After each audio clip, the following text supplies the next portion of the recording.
Quero cumprimentar a todos com a paz do Senhor e Salvador Jesus Cristo. Compartilhar uma palavra da parte de Deus sobre quem é Deus.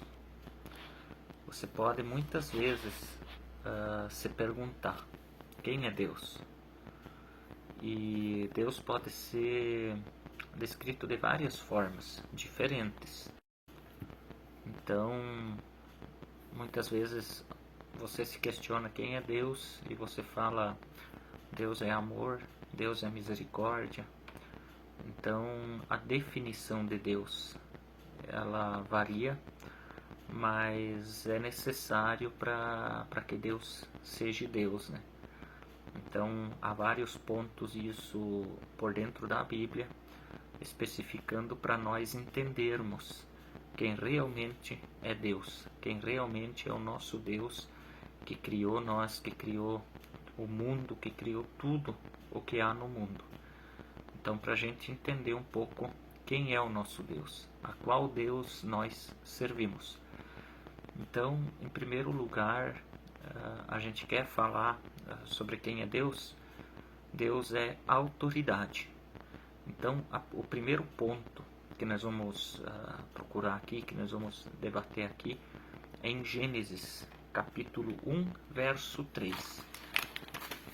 Então, lá em Gênesis, no capítulo 1, verso 3, diz assim: E disse Deus, haja luz, e houve luz.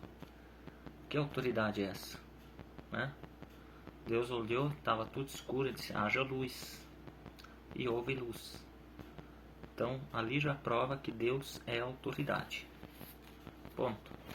O segundo ponto, que vamos ver dentro da Bíblia, isso tem muito mais ponto, que se a gente colocar todos os pontos ali para descrever quem é Deus, daria 3, 4 horas tranquilo da gente descrevendo quem é Deus. O segundo ponto, em João, capítulo 11, verso 3. No livro de João, capítulo 11, verso 3.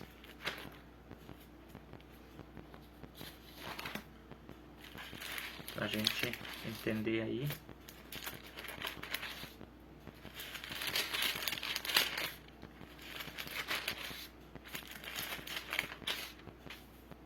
Então, no livro no Evangelho de João, capítulo 11, verso 3, que diz 11:43, que diz assim: E tendo dito isso, clamou com grande voz: Lázaro, vem para fora. Quem não conhece a história de Lázaro, que morreu e Jesus foi depois de 4 dias que estava morto? Muitos falavam que ele já cheirava mal e Jesus mostrou, né, que é autoridade, que Deus é autoridade. Então chamou Lázaro para fora da sepultura e Lázaro saiu da sepultura. O próximo ponto que a gente vai colocar aqui, que Deus é autoridade, é Mateus capítulo 8, verso 26 e 27. Então, Mateus 8, 26 e 27.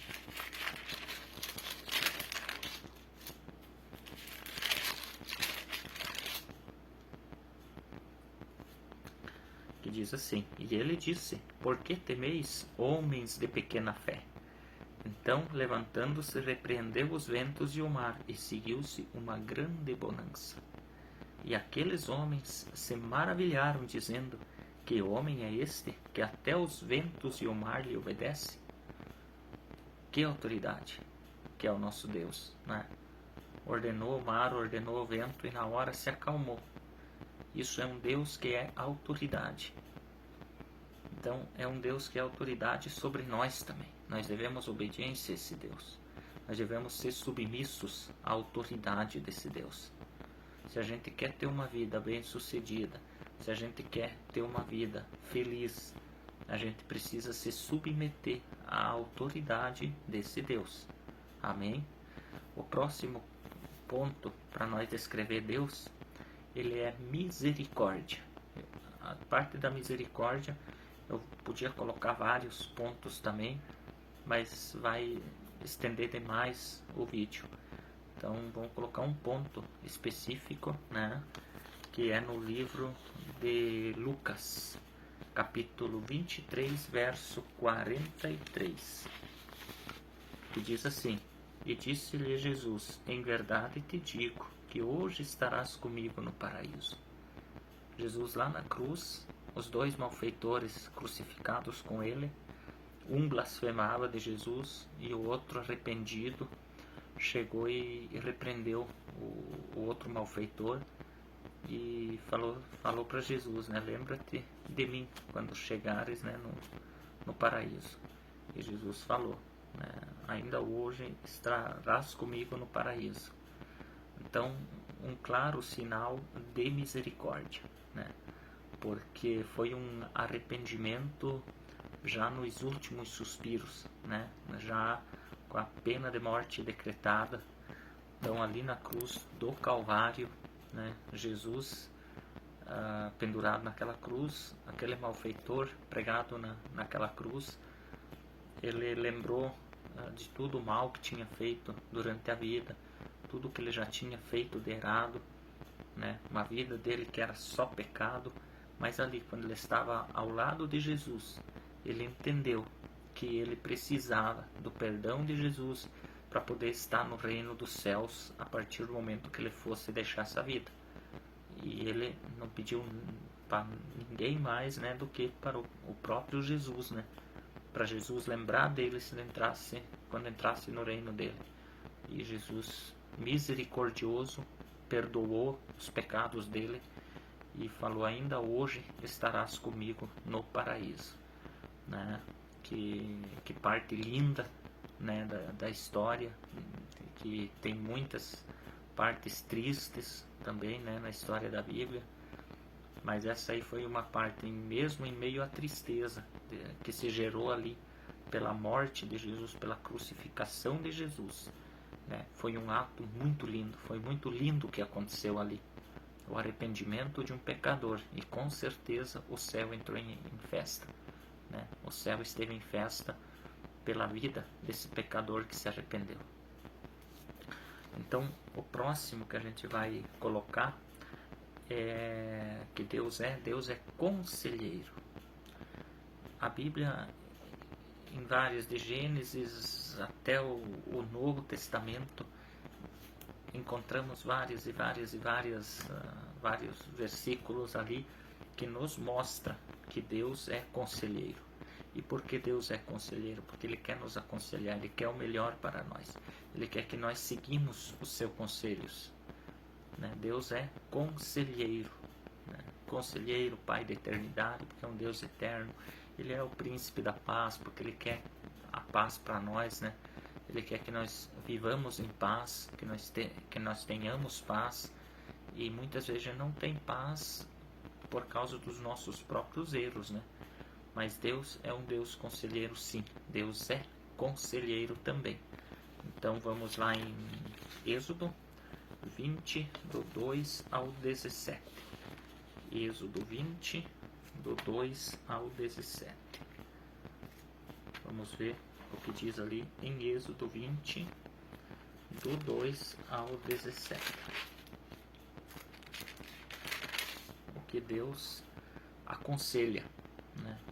Que na verdade é um mandamento, e quando é um mandamento é algo mandado. Deus ordena, é uma ordem de Deus, mas não deixa de ser um conselho, né? Não deixa de ser um conselho para a humanidade saber como viver a vida, né? Então vamos ler essa parte desses conselhos de Deus, que sim, são muito importantes, né? Que diz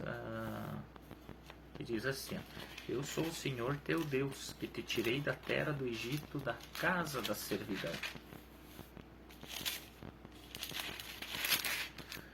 Não terás outros deuses diante de mim. Não farás para ti imagem de escultura, nem semelhança alguma do que há em cima dos céus, nem embaixo na terra, nem nas águas debaixo da terra. Não te encurvarás a elas, nem as servirás, porque eu, o Senhor teu Deus, sou Deus zeloso, que visito a maldade dos pais nos filhos até a terceira e quarta geração daqueles que me aborrecem, e faço misericórdia em milhares aos que me amam e guardam os meus mandamentos. Não tomarás o nome do Senhor teu Deus em vão, porque o Senhor não terá por inocente quem tomar o seu nome em vão. Lembra-te do dia do sábado para o santificar. 6 dias trabalharás e farás toda a obra, mas ao 7º dia é o sábado do Senhor teu Deus. Não farás nenhuma obra, nem tu, nem o teu filho, nem a tua filha, nem o teu servo, nem a tua serva, nem o teu animal, nem o teu estrangeiro que está dentro das tuas portas. Porque em 6 dias fez o Senhor os céus e a terra e o mar e tudo que neles há, e ao 7º dia descansou. Portanto, abençoou o Senhor o dia do sábado e o santificou. Honra a teu pai e a tua mãe, para que se prolonguem os teus dias na terra, que o Senhor teu Deus te dá. Não matarás, não adulterarás, não furtarás, não dirás falso testemunho contra o teu próximo, não cobiçarás a casa do teu próximo, não cobiçarás a mulher do teu próximo, nem o seu servo, nem a sua serva, nem o seu boi, nem o seu jumento, nem coisa alguma do teu próximo. Então é só uma parte dos conselhos que Deus nos dá, né? Que Ele é conselheiro. Então nós temos aí, né, um Deus conselheiro. Então são conselhos que a gente precisa sim levar para a vida, né? São conselhos que a gente precisa no dia a dia colocar em prática, né? E outra definição de Deus também, né? Quando Deus falou com Moisés, para Moisés tirar o povo do Egito, Moisés falou para Deus assim: mas Senhor, se eu chegar lá, o que eu vou dizer para o povo? Quem que eu vou dizer que me mandou aqui? E Deus falou: fala para eles que eu sou te mandou aí. Então a gente pode ver que o nome de Deus, eu sou, é um nome muito poderoso, é um nome muito forte, é um nome sobre qualquer nome. Porque se Moisés de repente tivesse chegado para o povo de Israel e falasse: ó Deus, o Deus de Israel, o Deus de Abraão, o Deus de Isaac, o Deus de Jacó me mandou aqui, talvez o povo não acreditaria nele.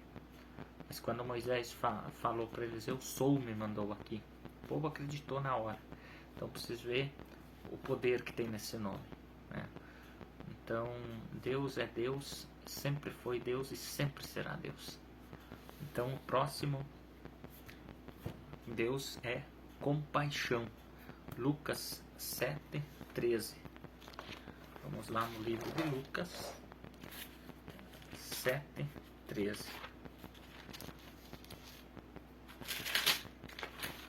Lucas 7, capítulo 7, verso 13.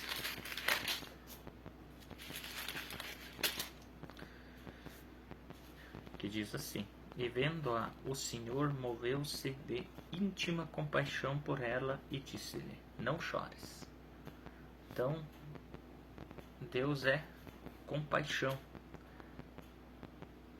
Outra definição de Deus, né, que nem aqui, né, fala da viúva de Naim, né, que o filho dela havia falecido, e ele foi lá e ressuscitou, né, o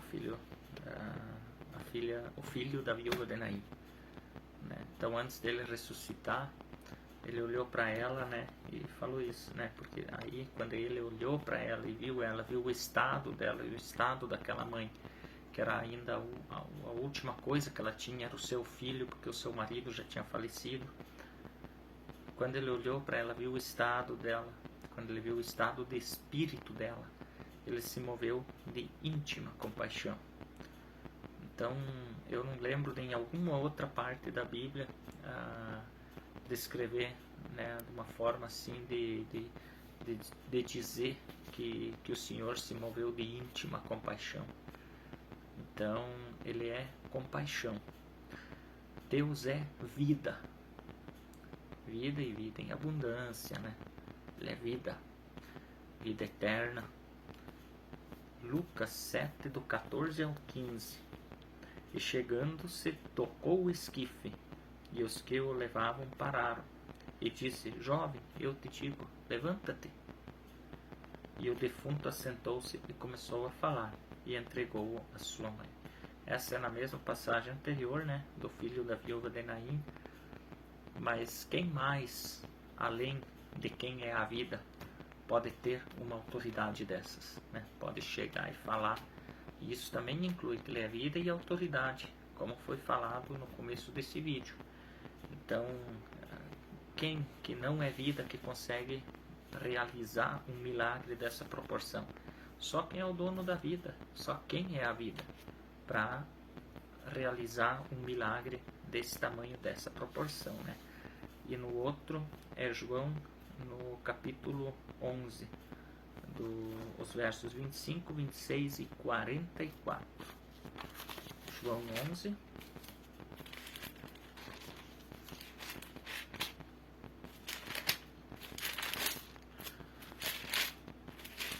Aqui, João capítulo 11,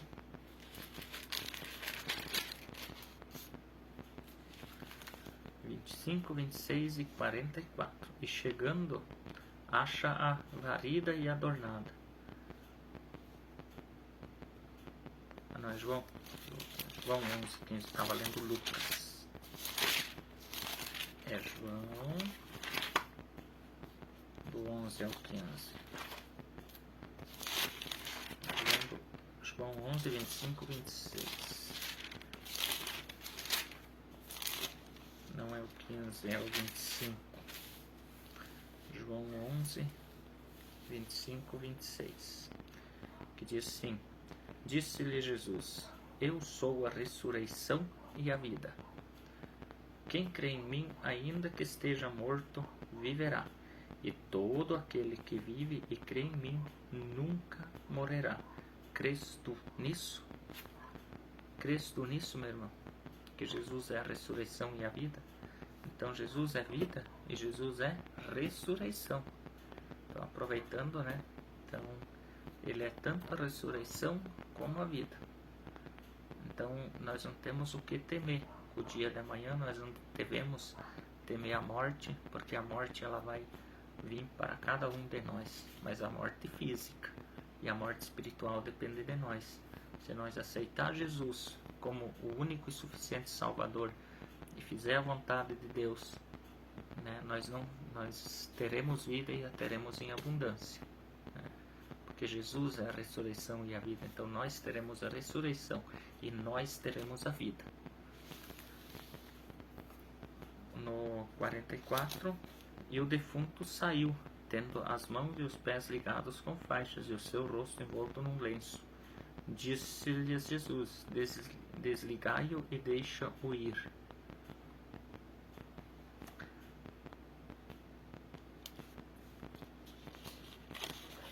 Então, para ver que Jesus é vida, né? Jesus é vida. Então o defunto levantou e saiu, né? Tendo as mãos e os pés ligados com faixas e o seu rosto envolto num lenço, né?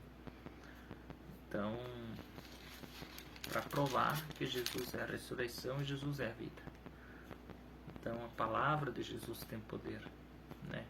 E ninguém pode mudar aquilo que Deus determina, né? Então a palavra de Deus tem poder, a voz de Deus tem poder, né? Que Deus criou esse universo todo em 6 dias, tudo através da palavra, da autoridade dele.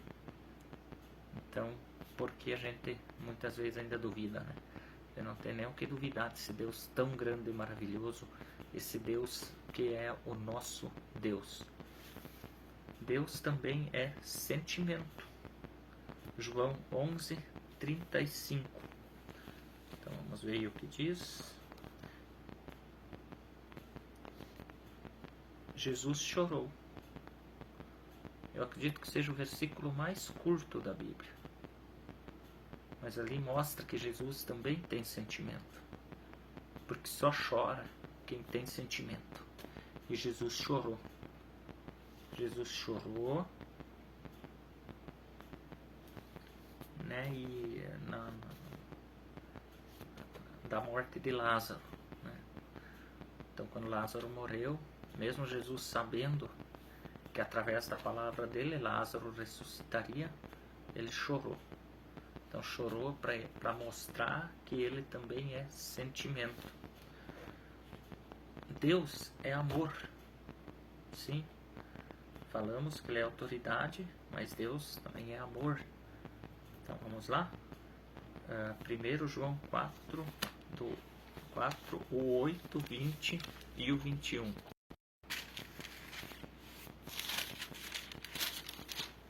O 8, 20 e 21.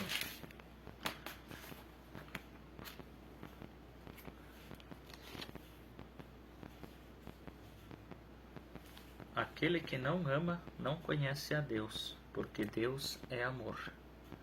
Então aqui a Bíblia mesmo especifica que Deus é amor. Algumas Bíblias ali vão dizer caridade, mas é o mesmo significado, né? Então Deus é amor, está na Bíblia, em 1 João 4, 8, 20 e 21. Então agora, se alguém diz eu amo a Deus e aborrece a seu irmão, é mentiroso. Pois quem não ama seu irmão, ao qual viu, como pode amar a Deus a quem não viu? E dele temos este mandamento, que quem ama a Deus, ame também o seu irmão. Então aqui está bem claro que Deus é amor.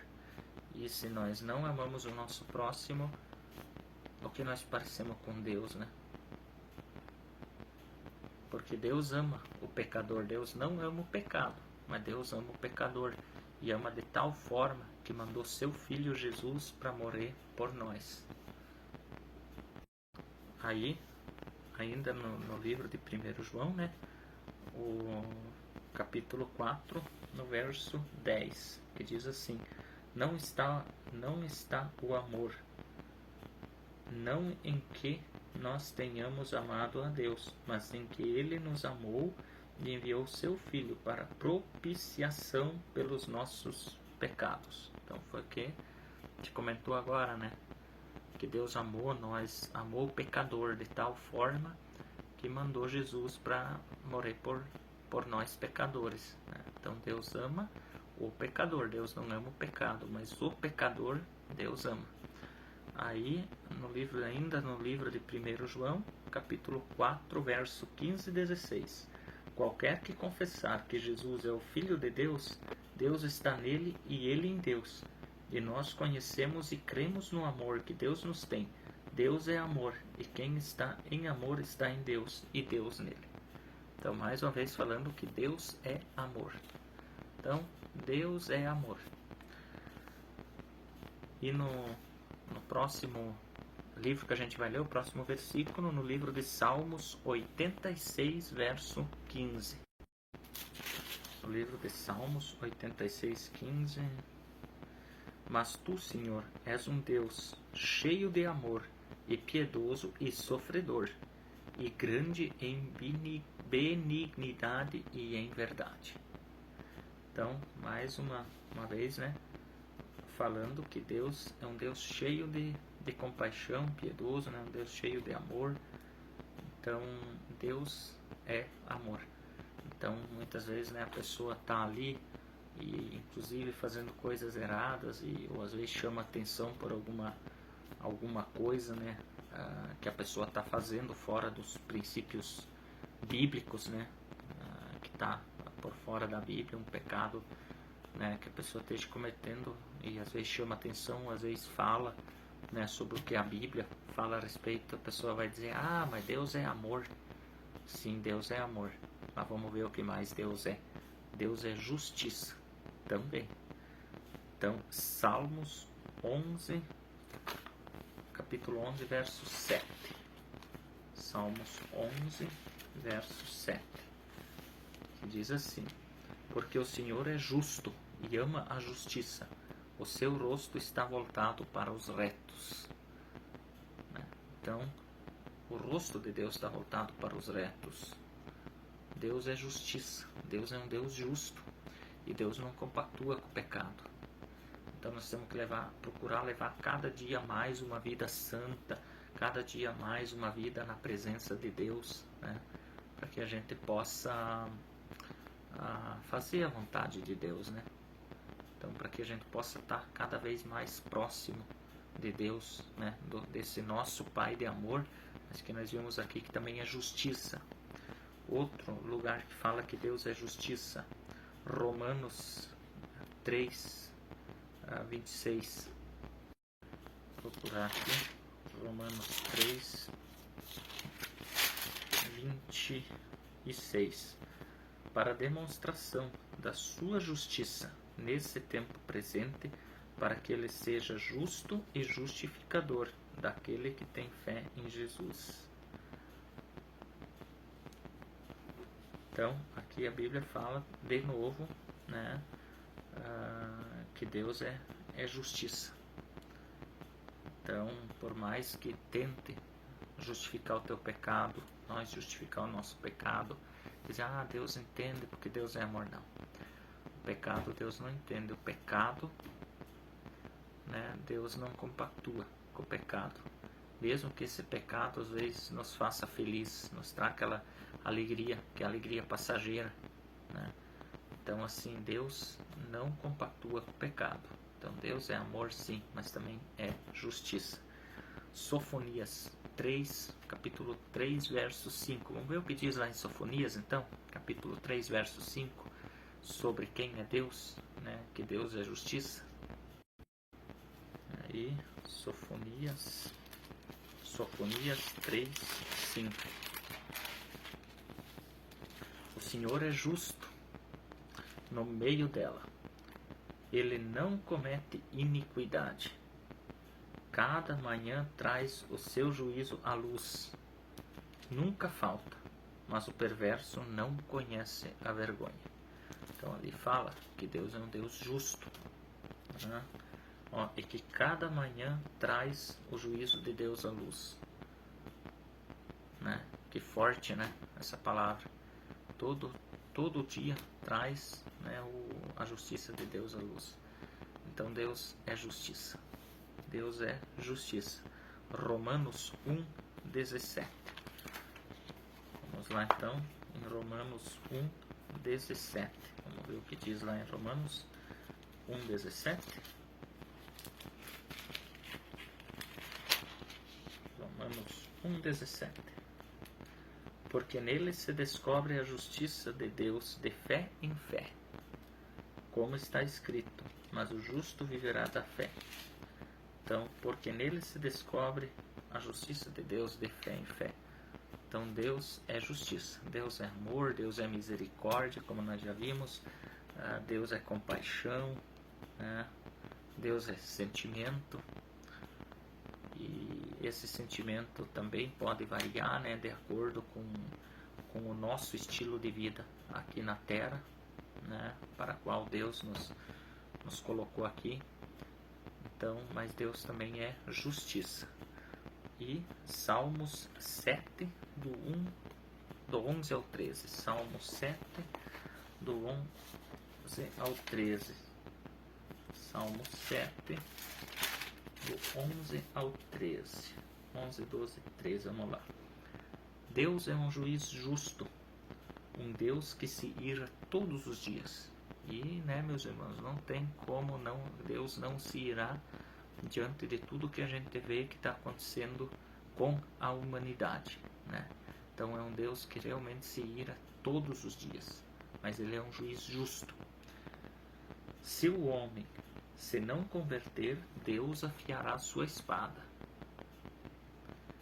né? Deus é amor, mas Deus é justiça, né? Que se fosse só amor, não afiaria sua espada. Já tem armado o seu arco e está aparelhado. E já para ele preparou armas mortais e porá em ação as suas setas inflamadas contra os perseguidores. Deus é amor? Deus é amor? Deus é amor. Deus é amor, mas Deus também é justiça. Deus é amor, Deus é misericórdia. né? Deus é compaixão, Deus é vida, mas Deus também é justiça, né? Então vamos pensar nisso. Vamos pensar nisso. Deus é um juiz justo. Deus é justiça. Deus é amor, mas Deus é justiça. E Deus é fiel. Se nós soubermos ser fiel com Deus, Deus é fiel com nós. Deuteronômio 7:9. Deuteronômio 7:9. Vamos ver o que diz lá. Saberás, pois, que o Senhor teu Deus é Deus, o Deus fiel, que guarda o conserto e a misericórdia até 1000 gerações, aos que o amam e guardam os seus mandamentos. Então vamos lá, o próximo, 2 Timóteo 2:13. Vamos ver o que diz lá. 2 Timóteo 2:13. 2 Timóteo 2:13. Vamos ver o que diz lá. Se formos infiéis, ele permanece fiel. Não pode negar-se a si mesmo. Então Deus é fiel. Deus é fiel todos os dias, por toda a eternidade. De eternidade a eternidade Deus é fiel, porque Ele não pode negar-se a si mesmo, né? Então a fidelidade de Deus nos acompanha. Só que nós temos que ser fiel com Deus também, para que Ele possa cumprir, né, o melhor para a nossa vida. Vamos ver aqui, Hebreus 10:23. Hebreus 10:23. Vamos ver o que diz lá em Hebreus 10:23. 10:23. Retenhamos firmes a confissão da nossa esperança, porque fiel é o que prometeu. Quem prometeu? Deus. Deus é fiel. Então, nós podemos ser infiéis, e muitas vezes somos, mas Deus permanece fiel. Deus é fiel de eternidade a eternidade. 1 Coríntios 1:9. Vamos ver o que diz em 1 Coríntios 1:9.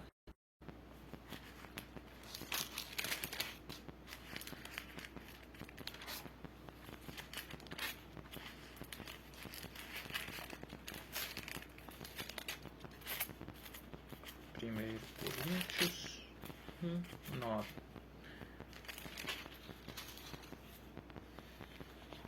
Fiel é Deus, pelo qual fostes chamados para a comunhão de seu Filho Jesus Cristo, nosso Senhor.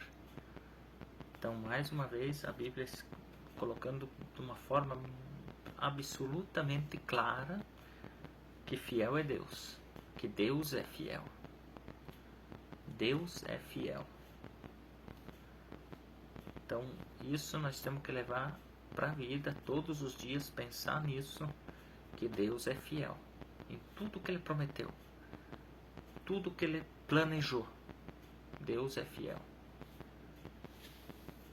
Salmo 33, verso 4. Salmo 33, verso 4. Vamos ver o que diz lá. Salmo 33, verso 4. Porque a palavra do Senhor é reta, e todas as suas obras são fiéis. Então, as obras de quem são fiéis? De quem é fiel. E Deus é fiel. De eternidade a eternidade, Deus é fiel.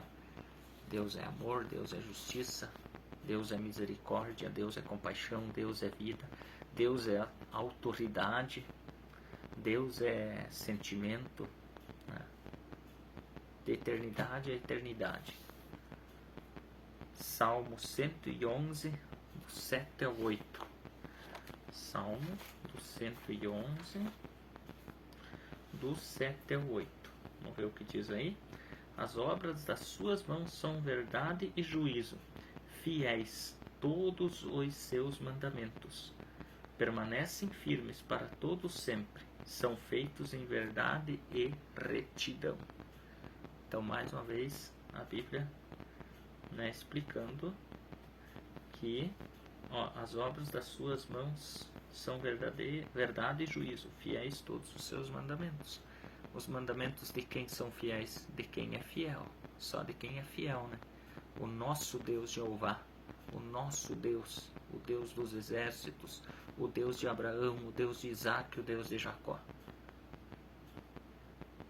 Então, para finalizar, sobre a fidelidade de Deus, 2 Tessalonicenses 3, capítulo 3, verso 3. 2 Tessalonicenses 3, 3. Então vamos lá. Mas fiel é o Senhor, que vos confortará e guardará do maligno. Então a gente tem que querer que Deus nos guarde do maligno.